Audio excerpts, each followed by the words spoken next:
Hey, welcome to another episode of Sober Not Sane. I'm your host, Jeb Fink. Big thanks again to Liz from the camera store. They have every camera you would ever want. I'm serious. Go there, get a camera. They help us out a lot with the equipment here, so thanks to her. Follow us on Facebook and Instagram. Subscribe to us and like us on YouTube. Listen to us on Spotify and Apple Podcast. I've never seen it. I've never looked at it on Apple Podcast. I just look at the links that Joanne sends me. And my guest tonight is Melba. Is it Seto? It's Seto. Seto. Yeah. I knew, I had a 50-50 shot at that. You did good. This is the story of my life. 50-50 and I pick wrong. Oh, man. And you're the Bowness Soapworks. Yeah, I am. People call me the Bowness Soap Lady, so I might actually have to change my name down the road. But The Soap Lady? Yeah, Bowness Soap Lady. Keep it simple. But yeah, I'm owner, maker, artisan behind Bowness Soapworks, locally made in Calgary. Okay, so how long ago, it's not when did you start, how long ago were you sitting there and went, you know what, damn it, I'm going to make soap? Oh, man, that's a tough one because as in like make soap to make money? Is that where we're going with this? No, just like I used to make, I sell barbecue sauce. That's how I got in the food business. And Okay. I used to make it for my friends, and then it went into a business. And so where was your, hey, you know what? I'm going to start making soap. So I've been making stuff from scratch ever since I was a kid. I taught myself how to sew, how to knit from photos and pictures. I've been making stuff forever, and I've just been kind of waiting for that thing that just kind of caught on fire. And when we bought in Bowness, so I actually live in Bowness, and that's why I named my soap company after Bowness, I had an Airbnb, and I really like to make things super personal. So I'd have, a can of hand-picked berries, of jam and cookies, and I wanted a little bar of soap, just like a hotel. Yep. I wanted to be all fancy for this little room I rented in my basement. And I contacted a whole bunch of local soap makers because I wanted to be local, and nobody got back to me, or it was really expensive, or the communication was very poor. So I'm like, oh, fine, I'll just make the soap because I do everything anyways. But I didn't really want to because it's another thing. Yeah. And then I started making these little custom, like little mini bars for my Airbnb, and I'd label it, Jeb Soap. And I could have my own soap. you could have your own soap on it, like Sober Not Sane, labeled on this soap, and people. I like that idea. Right? And you just give it to your guests.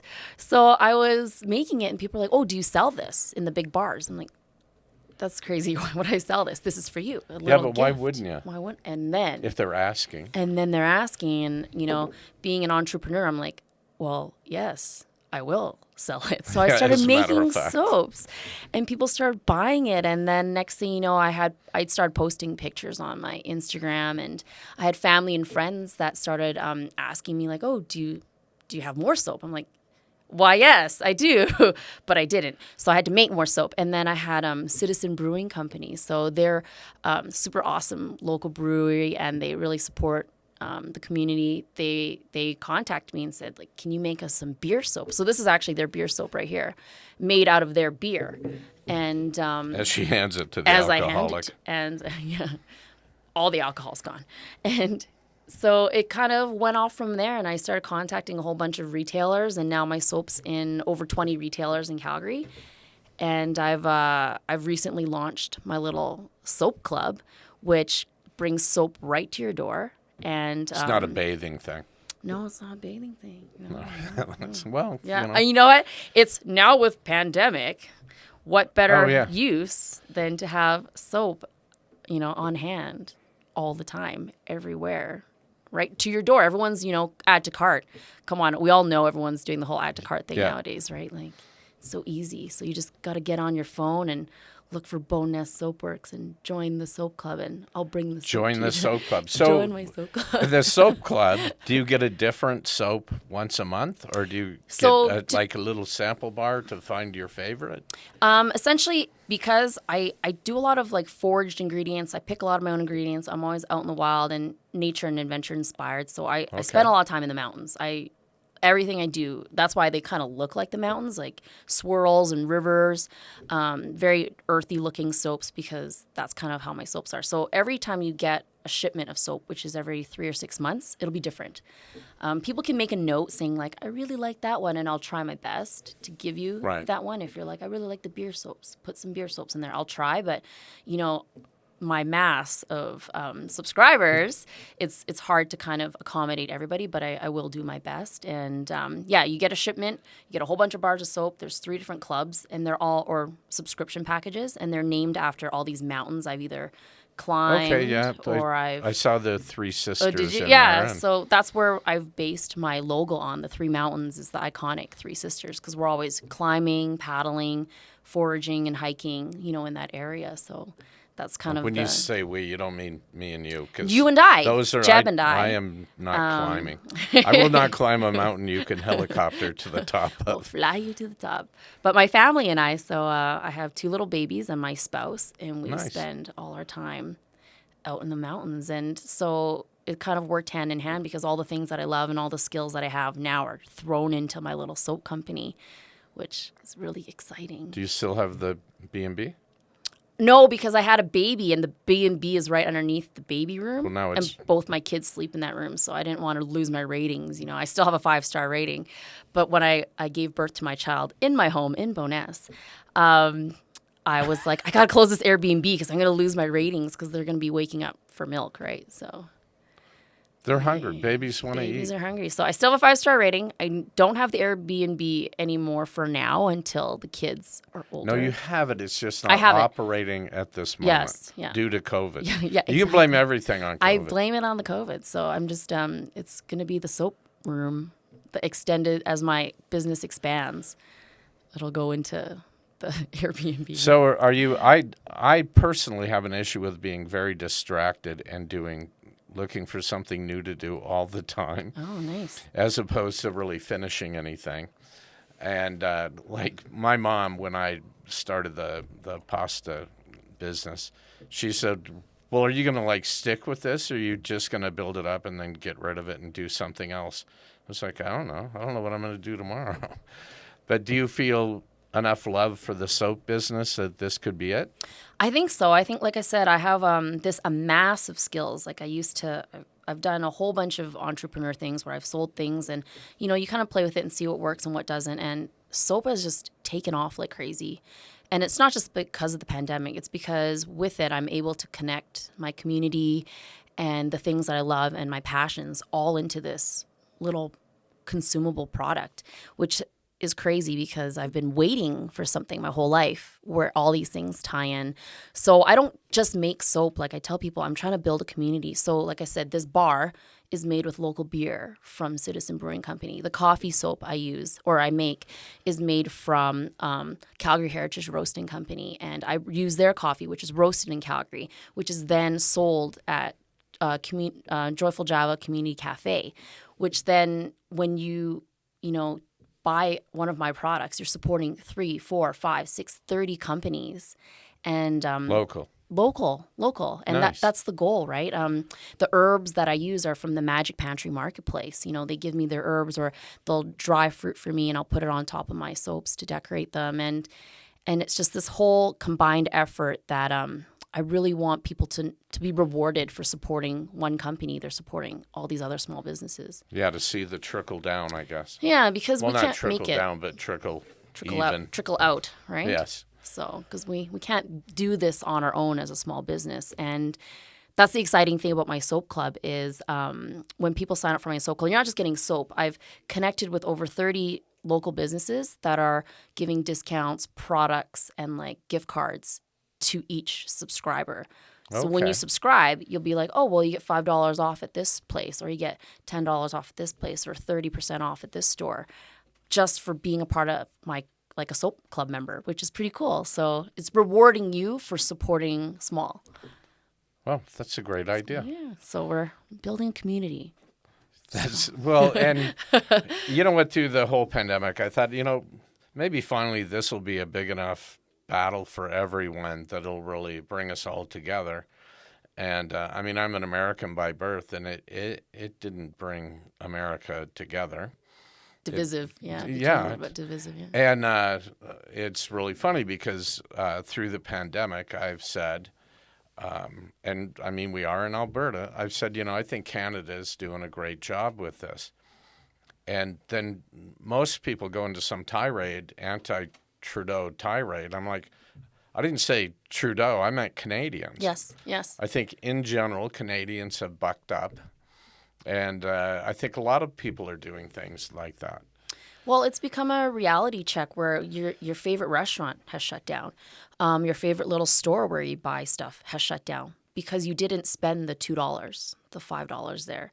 And now when people saw that actually happening right in front of their eyes, it made them realize, like, what does it mean to buy local? It means that business doesn't shut down when you spend $5. Literally, it's $5 at your favorite store. And then, it's that whole, like you said, spreading out and trickling. Right? They say for every dollar you spend locally, it's $6 back into the economy. That's crazy. And small businesses are actually the largest employer as a group in Alberta. Yeah, that's crazy. And when there's a downturn like a pandemic, women entrepreneurs are actually the ones. Someone give me a statistic. I'm not going to quote it because I don't remember it. But she was saying, like, women, female entrepreneurs are what's really powering new businesses because they're the ones that are like, you know what? We got to do something. We can't just sit around and wait for more things to shut down.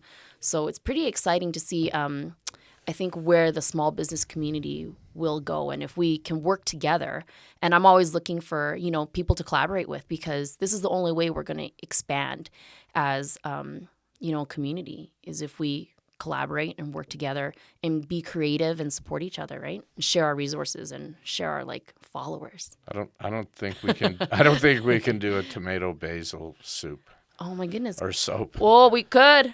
We could. Somebody wants me to make a dill soap, and I'm looking into it like a pickled soap. So we'll see. I'm gonna create like a pickled soap. Well, no, dill is a spice. It's not necessarily a pickle. That's true. But like the pickle. That's about all they do with flavor, it. But I can't think of anything else to do with dill. So, but it's not a bad smell, right? Oh, I love dill. My spouse is Polish, and we make this really delicious, Polish egg.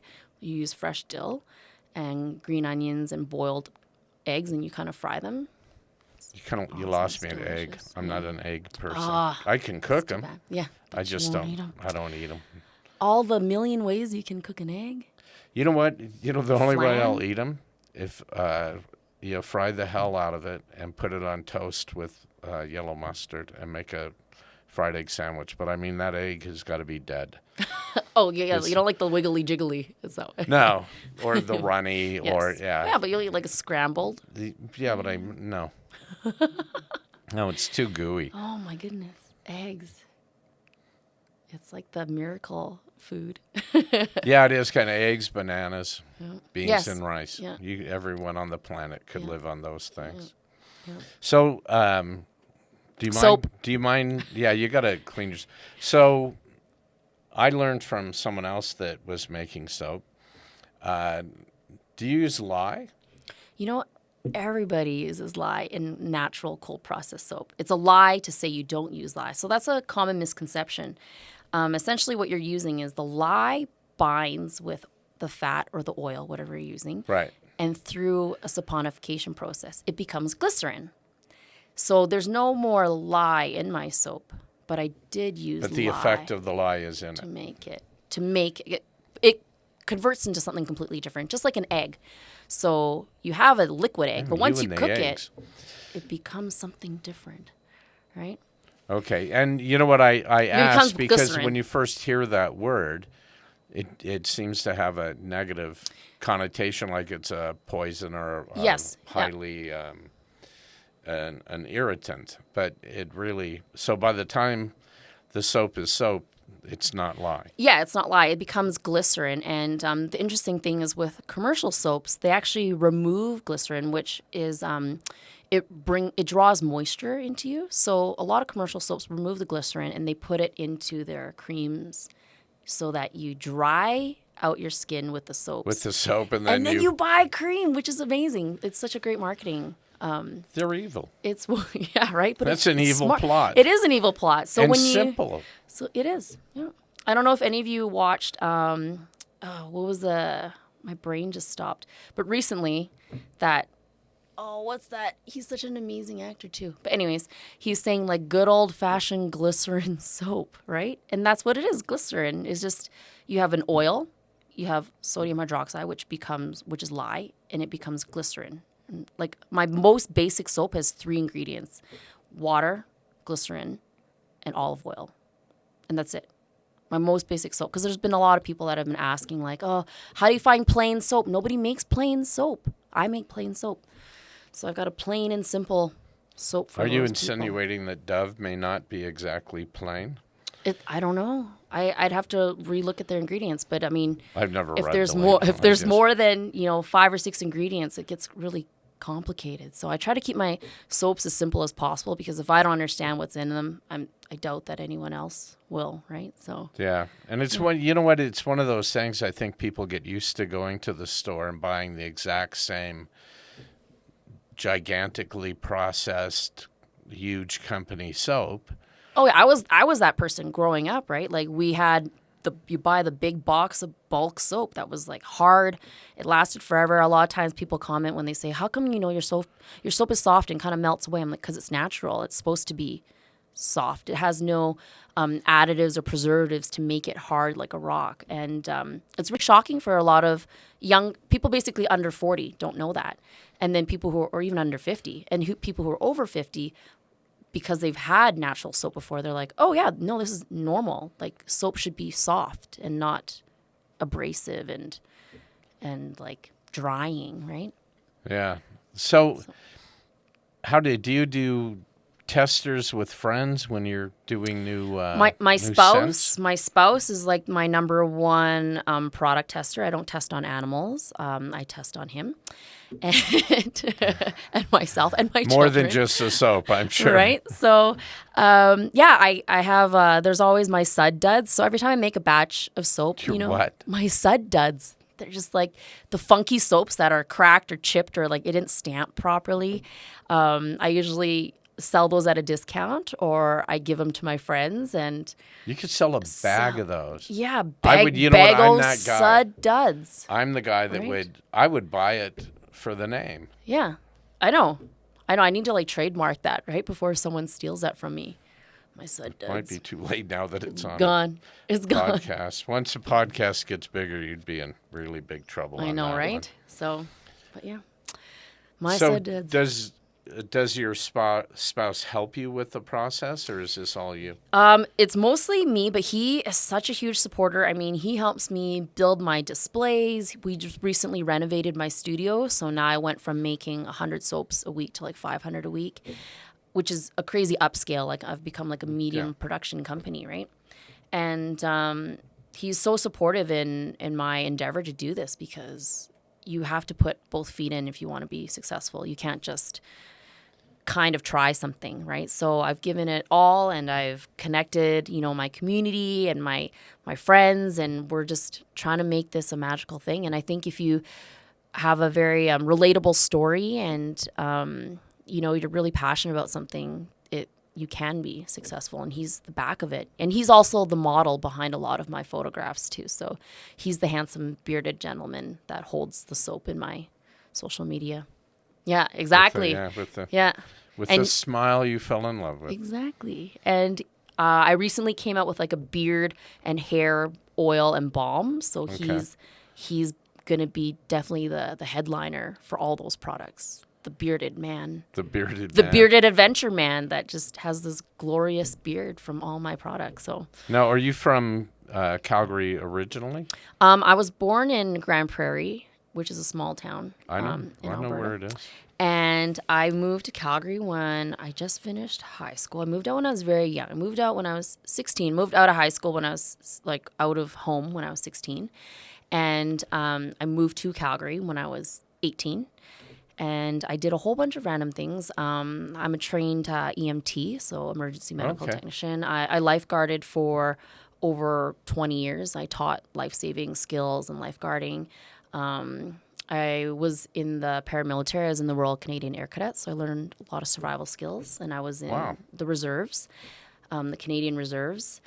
And I'm also a dental hygienist, and that's Where did like and an outdoor brand ambassador. I was hired by an outdoor company for 5 months to be an outdoor brand ambassador. So, Woods Canada.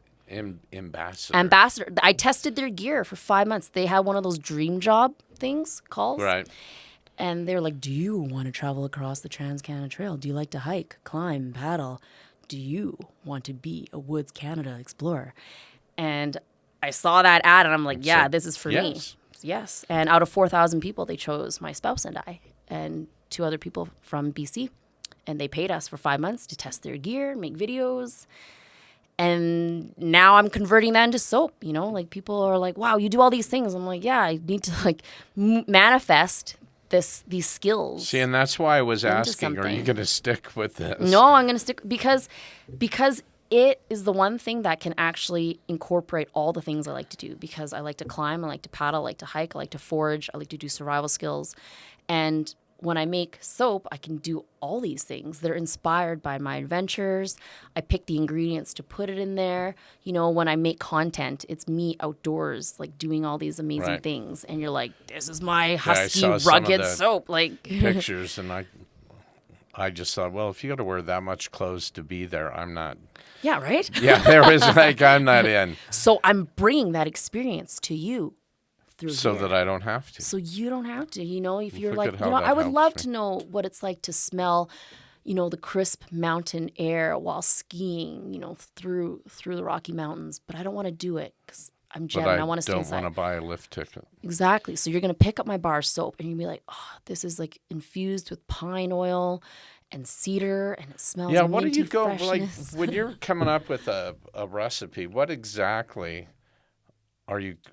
What are you trying to bring to the buyer? A lot of it is stuff that I like. So I'm like, wow, I really like patchouli and lavender. And I try to find a balance because I like to cook a lot as well. And I like to try to find a balance between people who don't like eggs to people who do. So how do I bring that together? And You will never sell egg soap. I That know, right? that was the most horrible thought I've ever know, had. I'm gonna convert you, Jim. But so yeah, I'll bring together scents that might not, you know, like when people talk about ice cream and pickles. I'm that person when it comes to soap. I bring together these scents that people might not think about. But I only use 100% essential oils, so you're not gonna find chemicals or like perfumes like cotton candy. People are like, you should make a cotton candy soap. I'm like, is it 100% natural? No, then you'll probably not find that in my soap. So most of it is like herbs, oils that you can extract from plants, right? Or Would it be something I know? I know when I smell herbs or I'm cooking. I almost totally cook by smell. Mm-hmm. Like I can tell you whether something is done in the oven when I smell it. yes. And it's just like, all right, it's ready. Mm-hmm. And it sounds insane, but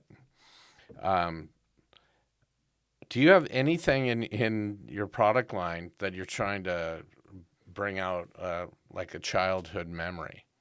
Because I find with food, people Yes. really like, I make shepherd's pies and I cannot make enough of them. And it's something about cold weather, unhappy, comfort food. Comfort food. It's yeah. What's my comfort soap? You know, Yeah. so this is really, I hope this lady listens to this podcast someday, but I have one of my retailers that is at Sensitively at Cross Iron Mall, and they always tell me this lady comes in, and whenever she does, she picks up the soap and she smells it. She puts it down. She smells another one. Probably shouldn't be doing that during pandemic, but she'll pick up another one and then she'll smell it, and she's looking for this one bar that I made a year ago, Christmas time, because it was a comfort soap. Okay. It's a spiced soap that I only make during the holidays, but maybe I have to like bring it in more often. And I use, you know, like cinnamon and cloves, and it makes you think of like mulled wine and Christmas and orange. And I know that's the bar she's looking for Right. because I haven't made it since last year, and she's been Right. coming in since then. So that's one of my comfort soaps is that one. And also the coffee cinnamon is one that people really flock to. And I remember the first time I had like a really good locally roasted coffee, and somebody said, well, you put some cinnamon in it. And I thought, that's strange. Yeah. But I love food. That's so not I'm strange everywhere. But, Like in right? some places, that's pretty common. It is very common, Yeah. but this was, 10 years ago, 12 years ago, and I just never had cinnamon in my coffee. So I put it in there. I'm like, this is amazing. And just a little bit, but you can't quite taste the cinnamon, but the coffee does taste There's different. something different. Something different. So I actually put cinnamon in my spaghetti sauce because that's my little secret recipe that I've just told to the world. But But right? don't put too much. You don't put too much because it's that something that people are nostalgic about, but they can't pinpoint what it is. And I find that's what cinnamon does. So my coffee cinnamon soap is one of those that just really brings it home for people. And, I traveled to Asia to climb, like Southeast Asia, and they use a lot of lemongrass. Oh, So I find it's phenomenal. it's so fresh, And right? it's good. It's so good for you. It's so good for you. So I put a lot of lemongrass in a lot of my bars because I think about, that kind of food. I am food motivated too when it comes to my soap. I'm just like you. When I make my soap, I do it by smell, even though I know as I get bigger, I'm going to have recipes because I can't be making a million bars of soap when I become an empire. So Someone else will be making them for you. So you need to have a recipe. But I do cook by smell, and I'm like you. When something's in the oven, and I'll be downstairs and I can tell it's ready, and I'll yell at my spouse. I'm like, you got to get that out right now because I don't use a timer. You can just smell like it went from cooking to like, oh my goodness, get it out now, right? So I ran a kitchen downtown, and I'd walk in and go, "You're overcooking the roast." Yes. And well, you can't tell what temperature. Yeah, take it because you can smell there's a change, right? Yeah. So it has that perfect. yeah. Now I want to eat a roast. So roast. what would you? I'm trying to think if you did to bring back that childhood feeling into the soaps, or to give somebody a trip back to where they were sometime. Like if you had the lemongrass in something to kind of bring out a memory for somebody, would you do like regional smells? Oh, that's an interesting thought, I guess. I've been. You can have that for free. Oh, thank you. Thank you, Mr. Suddud. We're trading secrets. But I've literally been kind of making soap on this, like the seat of my pants, because I've been selling out before I can remake the original version. That's why that poor lady is looking for that spice blend. Yeah. But it took me a year to remake it again because I was so busy selling the other stuff. But that is something that, I kind of think about when I am creating soaps. Like one of my tree blends, the Old Man Winter, I call it. I didn't bring any, I should have. But I use like old man's beard, like the kind of the lichen that grows on trees. Not an actual old man's Not an actual beard. old man's and beard. it doesn't smell like an old man. But it's soft, and so it's got that texture, and I usually put a lot of tree scents in that, so it makes people think of winter and the mountains. And, I put a little bit of eucalyptus or spearmint in there to bring out, like, the smell of freshness. When you're outside, you get that tree smell. And I find that is really nostalgic, and it brings a lot of memories for people. That's why they end up selling out, because people buy them and they feel close to it, especially mountain people, right? Comfort. There's a comfort to it. So, versus, I don't know, I guess cotton candy brings comfort to some people. But Well, and when I was talking to my friend that I told you about, Yes. Richard, with the pizzas at the disc golf place, we were talking about sometimes when you get specialty soaps, they're really perfumey. yes, And they're just, they are like hit you in the face. and you get a headache, right? Yeah. Yeah. So I find that's one of the things I learned because, especially being Asian, I have a lot of sensitivities. Like we get eczema like crazy. We're sensitive to all these things. And for me, I've always been sensitive to perfumes and fragrances. And when I discovered natural essential oils, probably like 10, 15 years ago, it changed my life because I was like, I didn't realize that that's what lavender smelled like. Because when you smell perfume lavender or fragranted lavender, It's chemical. it smells like chemical, just like food flavorings. Yeah. There's real smoke flavor, and then there's like smoke flavoring, right? So it's just like soap. If you use 100% natural ingredients, it doesn't give you headaches. You don't get sensitivities to it unless you have a natural allergy, and it doesn't hit you in the face in that headache kind of way. So I only use 100% essential oils, which, it makes it more expensive, but I want my soaps to be accessible. So I do price them so that people can have that experience and not feel like they gotta, pay $50 a bar. But comparably, my soaps are like $30 a bar when I look at other high-end artisan soaps, but I don't sell it for that. I sell it for $10 a bar, and I want people to use it every day, not just buy it for Christmas. Which is right. I mean, for a family of 5, is an expensive bar of soap. It is, yeah. This when is you like can a buy bar your of $2 soap for mom to have for her bath time. To when she's trying to forget she has 8 kids. Who has 8 kids? I got a daughter that has 7. But you know what I mean? It should be something really special. Yes. And I'm trying to bring that feeling of special into everybody's house without feeling like they're buying, like a 30-year bottle of wine. So do you have like a line that would be more female designed and more male designed? You said that you were doing some beard stuff and that. Like, how is that? Honestly, I've learned that masculine soaps tend to be the ones that have more like darker colors, or they're more rugged looking, which is pretty much all my soaps. But this is not gender specific. Like, my soaps are for everybody because I'm using natural ingredients. I'm not trying to make them like perfumated, right? They smell like herbs, and they smell like essential oils. And so how I break down my soaps is I have my signature soaps where I try to stock them all the time because people love them. Right. Like your shepherd's pie. You got to have it all the time, mac and cheese, because people buy it. And then I have my seasonal soap. So I'll go and pick out, my kids and I will go forage for like rose hips.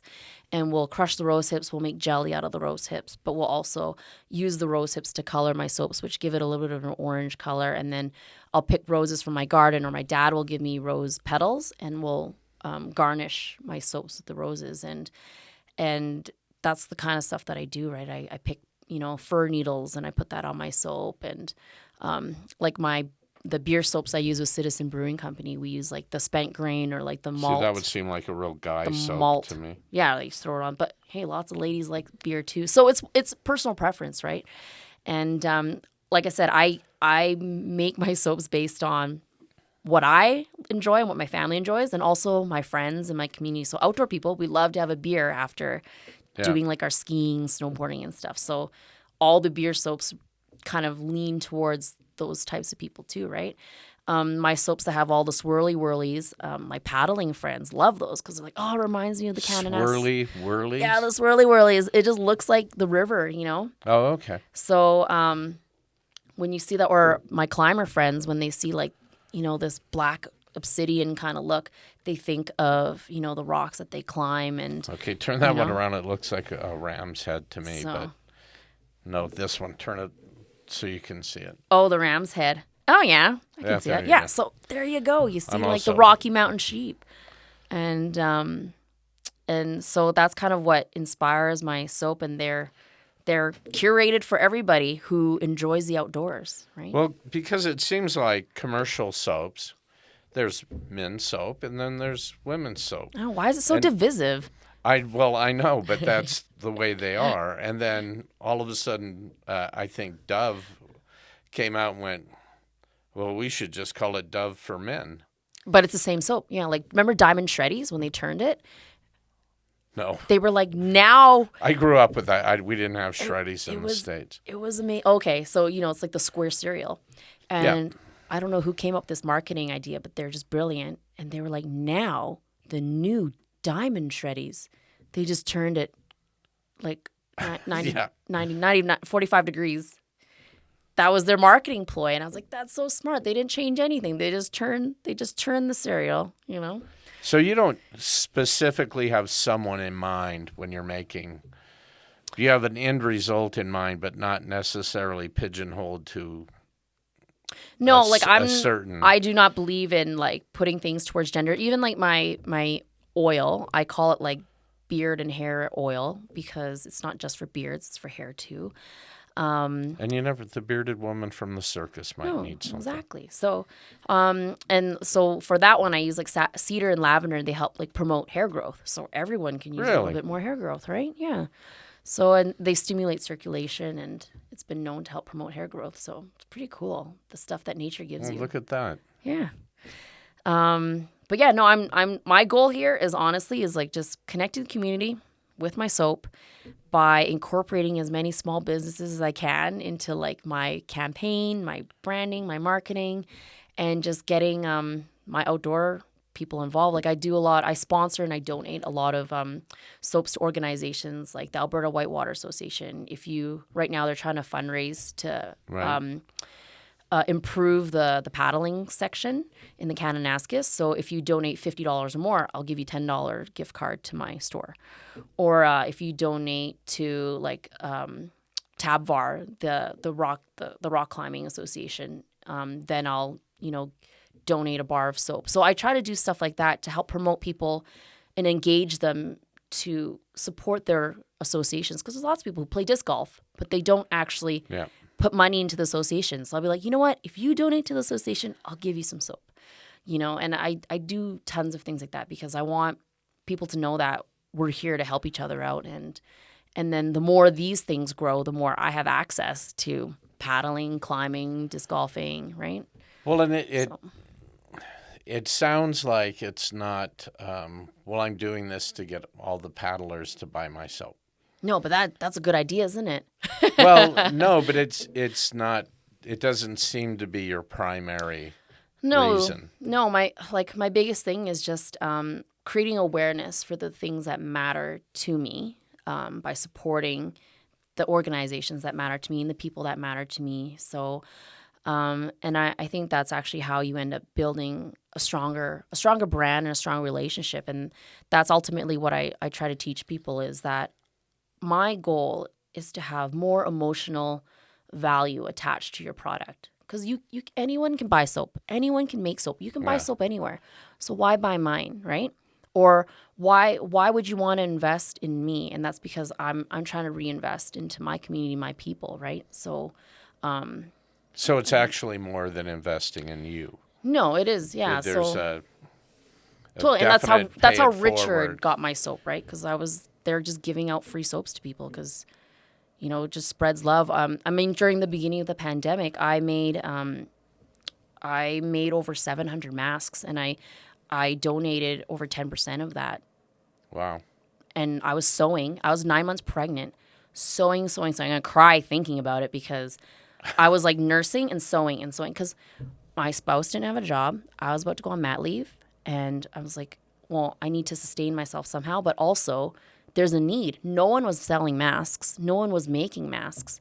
Right. So I started making masks. And through that, I was like, this is so important just to give back to the community. So during that time, so many businesses were having issues.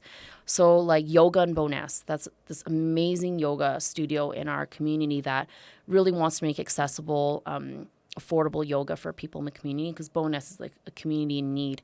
And they were kind of struggling. So what I did was I named a soap after them. I made a soap that smelled like their studio. And then on top of that, I started giving free little soaps with their logo on it to people that would go to their studio. And I did that with many businesses. Like every time a business wants to retail my soap, I always drop off like a whole bunch of little custom soaps with their logo on it, Should have brought some for you guys. I'm out though. I'm like sold out. So That logo would look great on a bar of soap. it would look great, right? So I just like put a little paper. Usually these have paper labels on them, and I just put your little logo on it. And then people throw away business cards. Come on, let's be real. Who keeps a business card? Nobody. But they'll keep a bar of soap because it's worth something. I sell these for $3 each. These little guys. Yeah. And when they're custom labeled, like people know like it has value, so they keep it and then they use it and then they remember, and then it just continues the love, right? So, do you have to me? I look at your product, and I mean I've stayed up in some of the mountain resorts. This reeks of there. like being up in the mountains and stuff, and they have special soaps but I don't. Are you in any of the resorts or? No, I reached out in the beginning because I was like, oh, maybe I can. Because like I It said, seems like a good match. yeah, I started making these little guest soaps, but they buy them for like 15 cents a pop, and there's no I'm way. shocked they spend that much. I can't make this for 15 cents. You know, and it's crazy, like these little guys. So I did message a bunch of like the smaller kind of boutique hotels, Right. but they're monopolized right now by a couple of companies. And so I do offer, like I do sell them to the customized mini bars to a lot of local Airbnbs because Right. they're not buying 10,000 units. No, they're- they want they're something buying- really special. They want something special, and then they only have like a few guests a month or whatever. So for them to spend $10-15 is not a big deal, right? But for a massive hotel to spend, $1 on a little bar of soap or 50 cents even, it's not worth it for them, right? Because they get it for 10 cents. I or actually, whatever. for quite a while when I was on the road, I took soap with me Yes. because I was just like, I can't use this anymore. Then Well, and a lot of them, they're very perfumey too, right? Once Yeah. in a while, Oh, you yeah. find a good hotel one where you're like, this is great. And usually those ones are like the natural and handmade those soaps. are the ones you can steal tell. from the cart. Those are the ones you steal from the cart. It doesn't matter how much they save on them the way No. I was taking them. Yeah. Because if you Take the whole find a cart. good soap, and You it find is it, yep. really, that's the soap that I use. And Yes. right now I was complaining to Richard because I said I got sucked in at, a big box and, got, 555 bars of soap for $11 or something. I'll never get rid of them. And I was cleaning stuff up and I thought, I got to be able to get rid of that. Stocking stuffer. Like, I wonder if you can donate it somewhere. Yeah, you or- can donate to like women's shelters, homeless shelters. Yep. And that's kind of, I think, the best way to do it, right? So, because you don't. To ditch the soap that you've just I can't even. Somebody's going to love them, I mean, you know what? Honestly, like the whole bathroom smells like. There's so many bars That in is there. Like they gotta hilarious. go. Sell on Kijiji. And you know it's not made with the best of stuff, right? They're making, they're making it smell like that with all chemicals. I think. Totally, especially if you're like, wow, it's been 3 years and it still smells like that. Yeah. Which it shouldn't, because anything natural, should not retain its smell after so long, because it should have faded. But But if it's chemical, what's so funny about the lye question is that there was a guy that was selling soap in the market. I mean, Crossroads, and he was selling soap in a couple of places in the market, and he used lye, which, as I learned from you, yeah, because it turns into what you need, yeah, glycerin, and bombs. animal fat. He was making it out of tallow, like animal fat. Yeah. I think there's a huge market for that too. And it Yeah. was the weird, and I'm asking Gerald, one of the butchers, and I go, what is that? And he goes, that's how they made soap. Yeah, traditionally, Yeah. a fat would fall out of the cooking that they were doing, or rendering animal fat, and it would fall into the ashes, because that's what lye is, like wood ash, which is essentially what I would like to do down the road. Is when I expand, is actually make my own lye from lye water and soda ash, because I do ceramics too. I make pottery. Anyways, You know what I like doing? I used to years ago do the morning show, and the best thing about it was I went to a different place every day and got to do something different cool. every day. So I Field like trips. arts. So pottery I liked a lot. Mm-hmm. Sculpting I liked a lot. Painting, I used to paint more, but since I got sober, I don't know why I haven't painted. I should. the artistry left was sobriety. Yeah, well, somebody asked me when I got sober, do you think you'll still be funny doing comedy? I said, I'm kind of thinking I'll be funnier. And then it should kind of carry over into everything that I do. I mean, when you're not hammered in the kitchen doing this with spices, Oh man, yeah. and you're actually paying. Wine for prime rib, wine for me. Oh, no, you don't waste the wine. But it was so funny because I thought, that this is how basically people coming across the prairies brought supplies and then would make their own soap. Like people out Yeah. homesteading and stuff. They didn't go to the grocery store. No, the general store. Yeah, No. Yeah. And back good old traditional plain soap is just animal fat, soda, like wood ash, soda ash, and water, right? And then it sits and it lathers, which is weird because you're like, how does oil lather and become a cleanser? But that's because of the saponification process of it changing and transitioning into a whole new beast. Which is the cool part of what it we is do. super cool because you're like, how does oil how does it wash oil? And also, you know what the thing, and I keep telling people this, and I was told by one of my doctors to stop using hand sanitizer. And he said, I'll tell you two things. It's destroying your hands, Yes. number one. And number two, it doesn't kill COVID. No. Soap does. Yep. Soap and water. Bowness Soapworks kills COVID. Yeah, there you go. That's the new T-shirt. But it's true that and it still amazes me. Sometimes I'll be in a public washroom and somebody won't wash their hands. Yes. Yep. And I usually say something, and I said to a guy, "Wash your hands." And he goes, "Oh, everybody in this COVID and this." I go, "No, you're supposed to wash your hands after you pee." Like, It has nothing to do with COVID. It's not COVID. I'm worried about you general getting hygiene. the urine off your hands. Yeah, it's a hygiene thing. But so there's nothing special put into it that makes it soap. It's just really natural stuff. Just really natural stuff. I go pick a lot of my own ingredients, and it's just inspired by people in my community, and like I'll probably go make a Sober Not Sane soap now.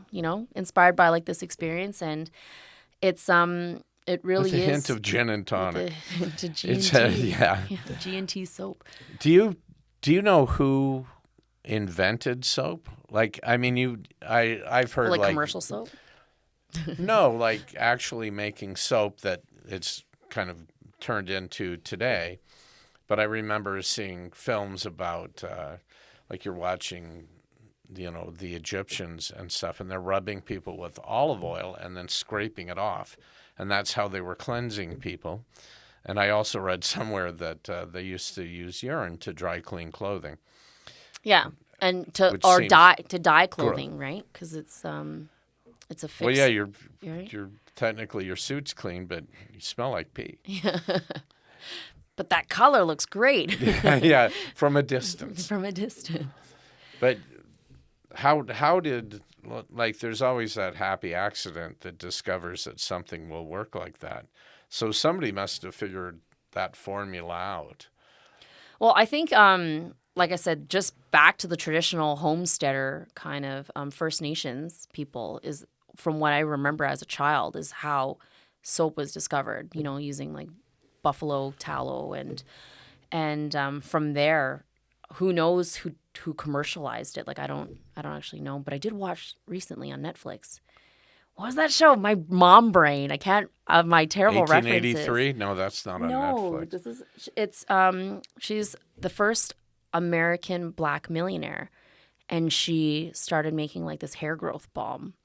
And I watched it, Really? and I was like, "This is amazing! I feel like her," because she was in the face of adversity, being stomped on and told she couldn't do it and couldn't make it, and she started, empowering women and empowering people to be their own business owners and stuff. And she became the first Black female millionaire. It's on Netflix, but I can't remember. Oh, my brain. We'll figure it out. You should figure it out. But Google. And my first ex-wife, to let you know how things are how many? going for me, she became part of a group that they go into basically third world countries, and they have women that come in and they have a business plan, and they present their business plan, and then they vote on whether they should fund it. You'd be good at doing that. Oh, thank you. Yeah. Like, no, but I mean, you like helping people. I do like helping people. And isn't it interesting, though, that like you mentioned, Indigenous people did all of these things. I love watching. There's some cooking shows that are Indigenous food. There's one that's hilarious because of the host, but it's moose meat and marmalade. That sounds delicious. Yeah, and it's how very simplistically they made incredible tasting food. Yes. You know, and one of the It's method, all about method. Yeah, it is. Yeah. And always the best food on the planet is peasant food. It's Yes. the simplest. Yep. They know how to make food taste really, really great without all of this extra added, Yes. you know. And that's the same philosophy I transfer. Like my cooking philosophy is keeping it simple, like salt, pepper, and method. And I apply the same with my soap is keeping it, the more simple it is, then you can really focus on the quality. Whereas the more stuff you add to it, I dated this gentleman one time and he could never recreate a dish because he would just grab 15 spices and throw it into a dish. And if it was good, it was good. If it was bad, it was bad. But he could never recreate it, right? So then how can you have quality when you cannot recreate something? With no consistency. With no consistency. But if every time you cook something and all you use is salt and pepper and you just modify your method, that's how you can actually hone in on the quality of something. And that's kind of what I do with everything. Well, that I do. I make barbecue sauces and did you bring me some? people will say, no, but come and see me at Crossroads and I'll give you some barbecue sauce. I have some that's got Saskatoon berry in it. Oh, I picked 24 pounds this year of Saskatoon berries with my kids. God. That's a lot. That's a lot of work. Yeah, with 2 children, towing them and I did choke cherries one year, and that's a lot of work I to went process right. them. Oh, the pit's gigantic. Yeah. The actual meat Nothing. is small. It's like 3%. Yeah, it's amazing. And you know what? There's Pearson's Berry Farm is great at Self-made. Yes. That's the show. Thanks, Sean. Madam Walker. Madam Melba Seto at Bowness Soapworks. There you go. But you gotta watch it. Madam Walker, self-made. Did you run into did you have people tell you that you couldn't do this? Being Asian, it's not so of Chinese heritage. If I'm not a doctor, lawyer, engineer, it's a tough path to follow. And I've always been a maker and an artist. Like I said, I taught myself how to knit from pictures at 6 years old. That's crazy. If that isn't a talent that can be manifested into some kind of entrepreneur skill, I don't know what is. But it's one of those things where I don't really like telling people I'm a dental hygienist because they think, oh, so that's what you do. No, that's the means to the end. What I am is I'm a creator, I'm a maker, and I like being outdoors and in the nature. And soap is how I've manifested my dream, and I'm gonna go big with it. And however big I want is however much work I put into it. So see, I would define you as an artist that creates useful art. Yes, that's true. Like thank very you. useful. That really, I appreciate that because when I make ceramics, I do make functional ceramics. I don't really do a lot of artistic ceramics unless it's functional. When I make a mug, I believe in making 100 of the same mugs as beautiful as you can and as consistently as you can before you try to torque it into something else. Like Pablo Picasso, he was quite a brilliant classical artist. He could do portraits to the point, but people didn't realize that. They're like, oh, he just makes gibberish. But that's how I create the things that I do. You try to be consistent, create something beautiful, and then from there that's when your artistic license can go on, There was a sculptor, I'm not going to be able to remember his name because I'm running low on brain cells. But he was in Italy, and he was commissioned by the church to make these statues, and he was a perfectionist. And he kept working on the statue. And, of course, I don't know if you've seen many of the, church, Catholic church. They're huge. Yeah, they're very phallic statues, yeah. And he was such a perfectionist that it was never perfect. And he just kept whacking away at it. And he delivered 18-inch tall sculptures because then it was perfect. Yes. And he showed up and they were like, what the hell is that? That's crazy. You know, they wanted Yes. these big giant, Yes. you know. But he kept whittling it until it was perfect. Yeah.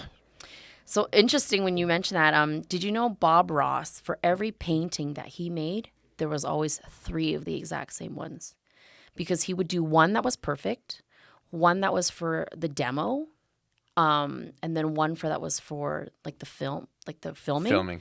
Yeah. And he was actually a perfectionist too. He was in the military as well. But it's kind of interesting. So it's kind of like pulling on a cooking show when they pull out they call it the hero. Yeah. They pull You're out like, the whoa, already done dish. turkey, right? Yeah. Yeah. Yeah. So yeah, they have all the ingredients measured out, and then they have the process of you making it, and then it's done magically within the magically 32 minutes of filming. And it's not like they sit around and wait to film the last segment. No. They want it done. Yes. I mean, Who gets to eat that? Most series shows are done like 5 in a day. Yes. They just crank them out. Yeah. And I had a friend that was on, what is it? Why do you go on the show and the rich people decide whether they invest? Oh, like Shark Tank Shark or Tank, yeah, one of those. And I saw him after he was on the show for a while, and he goes, "Do like 6 of those a day." And I said, "Yeah, that's how TV works." Yeah, because they need to. They book the studio for the 12 hours. They're paying for it, and you're the gonna get cast as and much the stuff. out of it as you can. Yeah, you just back to back film them all. Yeah. Right. When I did a show, the movie show, and we did 5 or 6 a day, and somebody said, "How would you describe what you do for a living?" And I said, "I change my clothes." Like all day. Yes. You finish your show, you go back, you put on. For the next season. And I was angriest when we used to have a table and you were covered, so I wore like shorts, no pants. no pants, Yes. and a suit top. And then I would just go, and then they put us in chairs with a little glass table. I'm like, oh, Jesus. I know. I got to wear pants for the pants next at 10 every hours. show. Yeah. And it sounds stupid. Yeah. No, I totally get that. When we were, this is kind of like one of those like behind the scenes things. When we were doing the Across the Canada with the Woods Canada Explorer thing, oftentimes we'd have to film a recap. And we would literally be in the parking lot of something with some trees behind us to film hey, this is the blah, blah, blah, blah, because people expect you to be out in the wild. But we weren't always in the wild, but that's how we would get our recap. Cover right? it. Yeah. Yeah, So, that's trade secrets. It'd be literally maybe like a bush, like a hedge behind anything. commercial Anything store. green, anything green. outdoorsy Yeah. that people don't know you're at the mall. Yeah, exactly. That would be a bad thing. That is that's like film secrets, Yeah. Most of the time when people are sitting behind a table, they're not wearing pants. Well, you know what? If you go to like a real set, you really gain an appreciation for their acting ability, because I'd be so distracted with I'm not in a living room. What the Jesus? Nobody's going to believe this shit. And Yeah. I think I'm too much of a realist. Yeah. That's so funny. Yeah.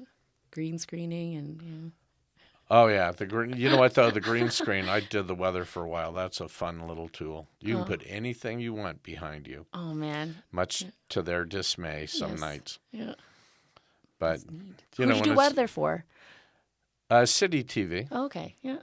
But it was like, when it's minus 32, I'm not telling everybody over and over again. And I'd start with, it's really cold, and then I'd put up, here's some all-inclusive trips you can go on. Oh man. Get the hell out of here. Mm-hmm. Gather your things and go away. Mm-hmm. You don't want to be here. It's minus 32 for the next No. indefinite. Yes. So if you expand your company on the travel theme, do you think that you could branch out to, okay, let's say you go to Costa Rica and find local things there to make local things for them? Because I can imagine you really enjoying like the jungle. Yes. Oh, yeah. Well, on a small scale, that's actually what I'm doing right now with my soap club. So like I said, I have a bunch of small business sponsors, like over 30, that are sponsoring the soap subscription that gets delivered to your door. And as I expand, right now it's in Canada and in the U.S., but I want to move to, like, let's say my subscribers in Toronto that are ordering my soap. I want them to have perks from local businesses and stuff from their area, like regionally. And Right. that's kind of on the small scale what I want to do, but who knows, like globally, internationally, that's, all these subscription boxes that are coming out right now. I feel like My Adventure Soap Club is Canada's first, and it's one of its kind, where I'm Bowness first, Bowness first, then Calgary and Alberta, and that's what I'm, Canada. I have big dreams, but I also have like realistic goals. So Bowness, Calgary, Alberta, Canada, and then the universe. I have the weirdest idea. I'm the king of weird ideas that would soaps that smell like certain types of food. I don't think that's, like I said, pickles. People want me to make a dill, a dill pickle. But yeah, I said dill isn't necessarily pickle. Yes, no. I mean, it is. But that's what the world. Oops, sorry. Yeah, of course. People associate dill with pickles. So. But I was thinking in the South, Citric. Chicken fried steak with mashed potatoes. That'd be delicious. I mean, every time I can't make a imagine batch, smelling I like can't that imagine all smelling day. like gravy. But I mean, they make like wasabi ice cream and I love wasabi. right? So anything is I possible. don't know if it's. If it's 100% essential oil, I will do this for you, Jeb. If you can get me 100% chicken fried steak. Do you know what that is? It's actually not chicken, but it's like a deep fried, Exactly, yeah. cheap meat, cheap steak. Yeah. But because you fry it and you beat the crap out of it, it Yeah, tastes my mom delicious. was from With Texas, white gravy, so we right? ate that kind of. Oh yeah, yeah. There's no way. I watched a cooking series that was Grits? basically talking about how the food in the South was just killing their own people. Like it was It just is. so unhealthy. It is, yeah, like the heart and health issues. Oh, It's huge. so good though, but yeah, it's very not good for you. Oh yeah, I mean collard greens is considered The vegetable, the vegetable, like and pan fried in oil, right? yeah, Yeah. yeah. There's your veggie. Sounds delicious. I'm hungry now. Yeah. It's the only way I'll eat Brussels sprouts. I'm not a vegetable fan. Oh, If you fry them up, yes. put a little, maple syrup on them and some bacon. Yes. Put bacon And on really, it. if you run out of Brussels sprouts, just go with the bacon and the. Maple syrup. Yeah. I'm saying, they may not be seasonal. Yeah. So, any way to get the. Yeah. Actually, my nephew made good Brussels sprouts at Christmas this year. Do you make them like dehydrated Brussels sprout chips? No, People have been doing that. They're delicious. I don't really remember. And you know what? I'm always leery, and I took like 2. And then by the time it came back around, I wanted a bunch of them, and everybody had taken them. What was so special about them? I don't know. They were just delicious. Pretty sure there was some maple syrup. Pretty on sure there. there's probably some garlic in it. Some yeah. bacon. Yeah. Put garlic, bacon, and maple syrup, and you've got a meal. Yeah, it's the different, and that's what seems limitless to what you do. It's because it's limitless. sense. Yes. Yep. It is. It's for sure, and that's kind of what I'm really excited about, because people do think like, oh, she does all these things. I'm like, I know, but I have a goal to find something that can like incorporate all the wonderful things I can do, and while connecting with people. And because I do have theater and acting experience, it makes content making so easy for me. So I'm my own marketer. I'm my own, like designer, graphic designer. I do all the logoing and everything. I do Saves it a all. fortune on the overhead. It does, yeah. That's for And sure. I bred children so that they could be my employees in 10 years. Had children, not breaded them. Breaded is chicken right. chicken fry. Chicken fry. Yeah, that is not what she intended to say at all. No. And how old are your kids now? 1.5 and 3.5. Yeah, they're amazing. They're magical. Girls? 1 boy and 1 girl. So that's it? You got. I want a whole horde of them, but I think my spouse is done. So we talked about 3 for the longest time, but I think pandemic kind of kiboshed our giant family, and they're pretty cute. We'll see. When our friends have more kids, he's gonna want more kids probably. So I gave him a year to make the final I decision. think you're thinking that. No, he loves them more than I do for sure. 100%. You ask anybody, he loves them more than I do. You know what? I have 11 grandchildren and 1 great granddaughter who I haven't met yet because of all of this. But I have a piece about that with the 11 of them. You have a favorite. You do, for sure. You know, grandparents lie when they tell me, "Oh no, I love them all." You do love them all the same. You don't like them all the same. No, exactly. And they're just people. So there's going to be inside of that 11 personalities that don't work Oh, yeah. or are really exactly like me, and I find them abrasive. So I don't Looking know how into a mirror. That's nobody mini-me. wants. You don't want to do that. Do you have a mini-me child? Oh, both of them. I love them so much, though. But they're amazing. Like they, my daughter can identify over 10 wild plant species because we go out all the time, and even adults It's not won't a great even thing know. to teach them. It's so great. And they're so keen. Like we forage for mushrooms. So whenever mushroom season comes, like we're always picking, morels, and we don't get chanterelles out here, but I would love that. But she can tell. Like I'll point to a mushroom, she can tell you what it is, as long as it's within the range of what we are eating and picking. Right. And they know not to eat them, and she can identify berries and flowers and plants. And I need to learn more because she can out-identify me at this point. So. Yeah, you don't want that. Oh, man. Yeah, she's smarter than me for sure. It would be nice to have your kids not be smarter than you, but No, I think definitely. mine all are. Yeah. And before the age of 5, like they're more intelligent than I am. But look at it's not as much for you because you're quite a bit younger than me, but look at the I'm Asian. You don't know how old I am. I'm just not 50 I know you're yet. not 50 yet. I'm just not 50 yet. And those of you that got that joke, don't bother telling me it was rude. I know it's rude, but I learned that from somebody who was Vietnamese, who was brilliant, way smarter than me. It's okay. We all say it too. All my family members. You know what I would like? Owning a pasta company, it amazes me, and this is what I hear a lot. I have quite a few friends that are Asian, and I have yet to know a Chinese person for very long that doesn't explain to me that the Italians stole noodles from Marco Polo, came to China, stole noodles, and took them to Italy. Did not invent Pasta. Yeah, and they're very adamant about that. But honestly, does anybody love noodles more? Everybody loves noodles, though.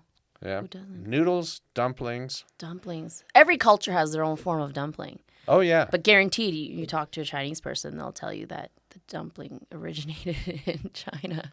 Yeah. Yeah, and I don't know if they did or not. It's so funny because it's one of the things I find interesting right now is everybody's, talking about bone soup and goji berries and ginkgo nuts or whatever. And it's so funny. Ginkgo biloba? Is that what Yeah. it is? Ginkgo biloba. And I don't know the words in English, but when people showed me the photos, I'm like, what? I've been eating that in my soup since I was like forever. Like bone soup? What is this bone soup? You mean broth with Yeah, like bone broth soup. nuts and vegetables in it? And it's so funny because goji berries, people use them now as like a dessert. But in Asian culture, we put it in like savory stuff like fruits and, or not fruits, we put it in soups and we don't candy it or put it in sweet stuff, but it's used in soups. Yeah, it's kind of like using chocolate and sauces in Yes. Hispanic food, Yeah, right? like Latin Yeah. culture, Did right? they do that in Brazil? Chocolate with what? Mole, In a like mole. mole. Like a savory sauce. Yeah, yeah, sometimes. We mix Because chocolate's really bitter by itself. It is, until you add like 10 pounds of sugar. It's actually more of like And a... 10 pounds of personal weight. Yes. Yeah. I love chocolate. But yeah, it's funny how different cultures adopted things that they had and turned them into totally different, like, I don't know who came up with chocolate. As a sweet thing, it was probably not meant to be because it was... French. Right? Yeah. Let's put sugar in it. How can we make this bad for you? Sugar and butter. Yeah, sugar and butter. That's the key. Somebody told me the reason I love Mexican food is because it's an entire culture that's based on salt and fat. All of the food, that's the flavor. And citrus, like lime. And spicy. Yes, yeah. Whereas Brazil, not spicy. no. That's surprising, yeah. It's all meat, though, like smoked meat, right? Grilled meats, a lot of Brazilian. Yeah. Barbecue. Barbecue. Yeah. Rice, beans.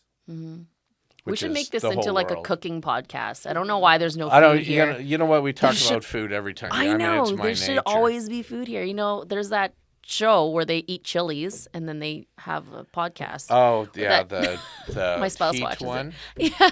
Why don't you guys do that? Chicken wings, right? Like the Chick- really yeah, hot and they chicken use hot wings. sauce. Wings Sauces. with the spice, yeah. Yeah, I Yeah, don't. my spouse watches all. I've never seen it, but I just hear him laughing in the next room, and I'm like, "What's going on?" He's like, "I'm watching them talk about things while they eat hot wings." The craziest pilot I ever saw. They would go to like a big business hotel, really expensive business hotel, and they would find 3 guys in the bar, and they were already drinking, so they know they're going to be up for the game. So what they do, they put 50 grand in a safe. They show the guys the combination. Do you know this show? They show the guys the combination, and then they have to play a Jeopardy-esque game. That's a drinking game. This is a cool show. And the guy that drinks the most gets a chance to remember Oh, the combination and open the safe. And all I heard from the guys that put the show together was, yeah, we were told you can't even insure that because we're going to kill No, somebody you with are. alcohol yeah. and for 50 grand. Oh, my and they're like, gosh. yeah, that's the funny part. This is an actual show, or this is They the tried pilot, to sell it. It pilot. was a pilot. Well, they would call it a sizzle I reel. see. It was a short version Oh, of too it. bad. But I mean, literally, the That'd be a guy hit. that won, he couldn't walk to the safe. But he was able to open it. He could remember. Oh, okay. He crawled to the safe Oh. and then Passed out. just said "fuck" a whole bunch of times in a row and spun the dime. Yeah, there's definitely a market for that if someone decides to pick it up. Torture television. Mm-hmm. That could be a whole channel. Yeah, people would watch it. You could for take sure. people like me out for some long walk with you and your spouse, and just filming me crying. They already do that with like what's his name, the Survivor Man or whatever, Bear Grylls, and they take random people on adventures and they cry the whole time, Whine and cry. whine and cry. He takes them like on these epic excursions. I don't know where with they famous go. people, right? Like the desert.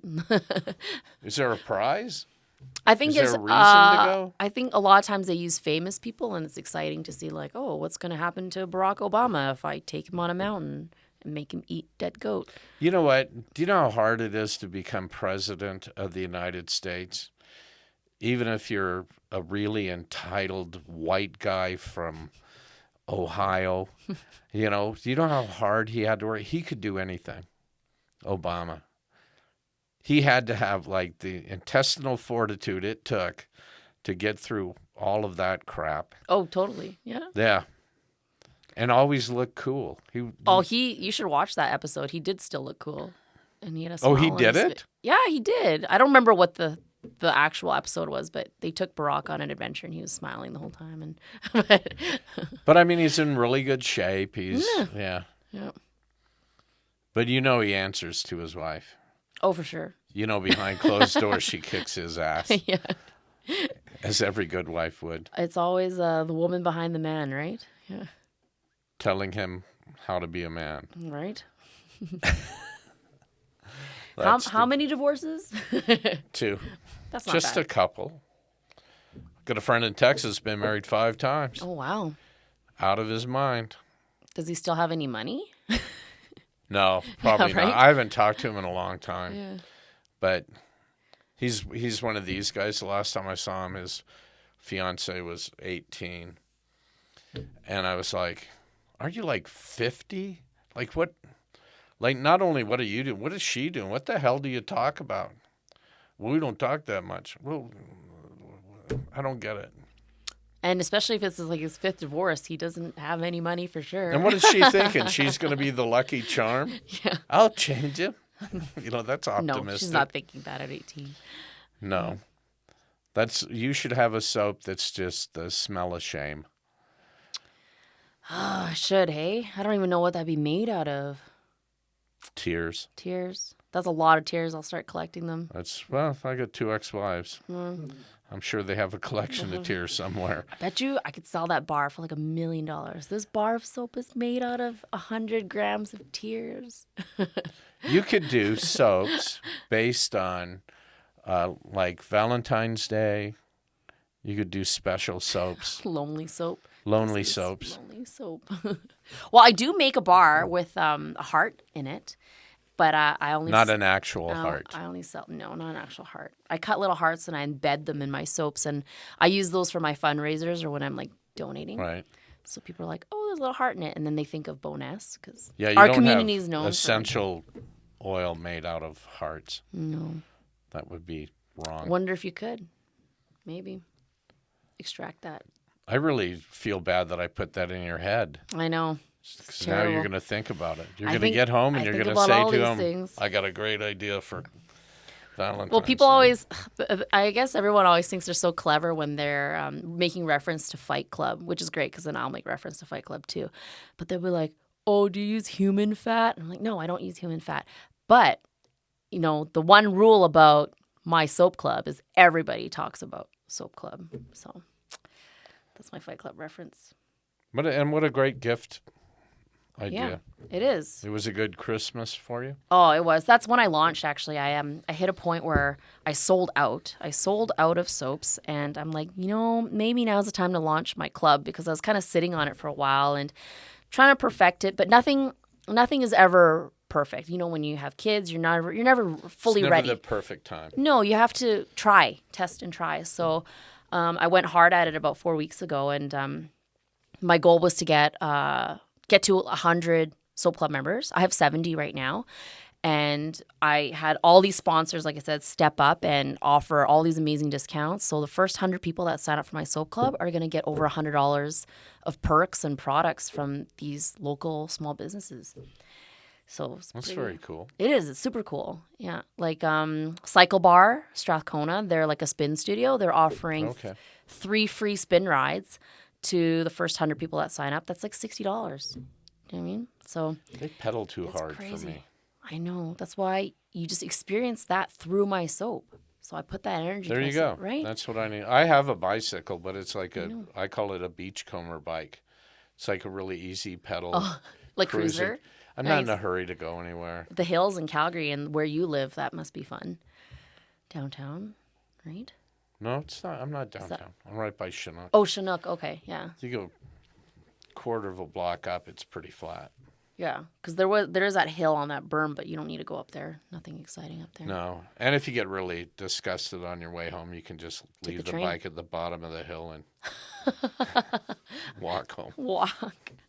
That's a bad thing. Oh man. So how do people find you? Well, to join my soap club, you can go to bownesssoapworks.com. Right now, I'm filming a whole bunch of live videos. So when you're part of my soap club, my soap members get access to like all these like insider videos. So me foraging, my adventure videos, and but right now because I'm launching the club, you can have access to it right now on Instagram and Facebook at Bowness Soapworks. And once I get my 100, I'm going to close the doors and only my soap members get these like secret sneak previews, and they get special soaps, and they get, like I said, perks and discounts from all these cool local sponsors. And you get one free workshop or class every year.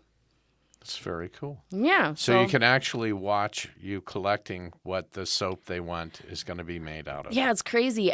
People think like, what is, like you're saying, like, what does all this mountain stuff have to do with soap? And what does all these other things I do have to do with soap? But I was out there skating the other day and I made a live video and I had, like several thousand views because people were like, this is so cool. And I'm like, it was just me skating with a camera talking about my soap club. And people were like, oh my goodness. So I don't know. People like to see people do stuff, I guess.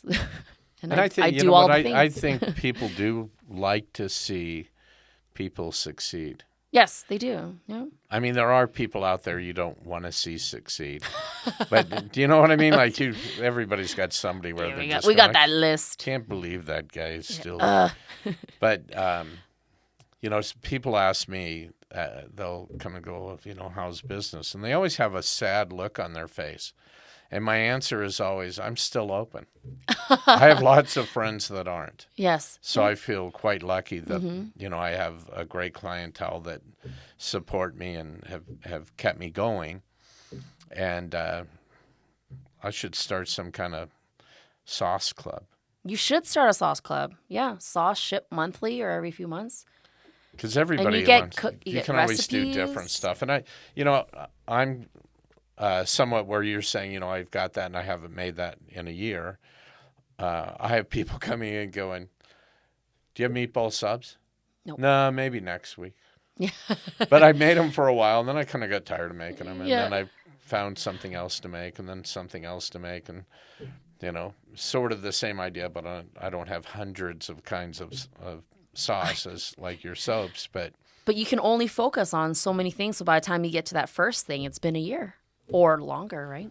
see, I actually count. And when somebody said, why don't you have that? I make 16 things a day, and I run this place all by myself. That's why I love don't those have places. that. Yeah.